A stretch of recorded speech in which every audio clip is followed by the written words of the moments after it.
Nilikuwa ndani nimelala na mke wangu. Tunapolala ndani mke wangu ananiamsha. Nasikia moto unawaka huko. Katoka nikakurupuka ndani nikawa namgongea mpangaji wangu hapo ndani. Babai amka.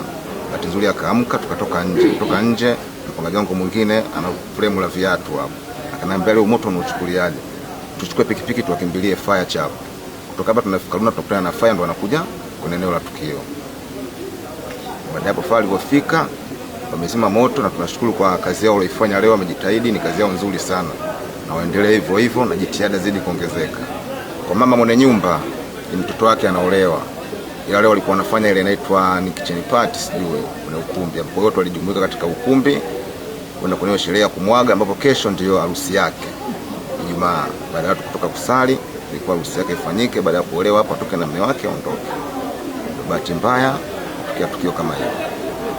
Nyumba zilizoungua ni mbili. Yaani hizi nyumba ziko wenyewe wanasema ni 2 in 1. Ambayo ni nyumba ya mtu mmoja lakini akagawa mara mbili. Ambapo katika hizo nyumba zilikuwa zina jumla ya vyumba 11. Katika vyumba 11 zilikuwa vinatumika kama store na makazi. Na makazi yalikuwa ni kaya 5 tu, ambayo ilikuwa na wapangaji 4 pamoja na wenyeji wenye nyumba kwenye kaya moja. Hakuna madhara kwa binadamu, hatuna kifo wala majeruhi.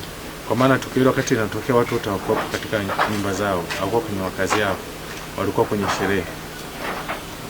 Wito wangu kwa wananchi wenzangu wa Morogoro ni kwamba tunapokuwa tunapata tukio lolote la moto, na washauri sana kabla kufanya jitihada zozote wapige 114 kwa ajili ya kutoa taarifa katika kituo cha zimamoto na uokoaji, ili sio tuweze kufika kwa wakati na kuweza kutoa huduma ya kuokoa pamoja na kuzima moto.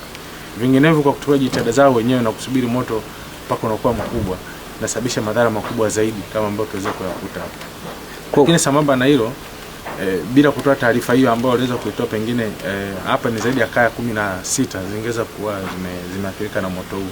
Kwa hiyo eneo hili lote kesho tungeamka tukiwa ni majivu matupu.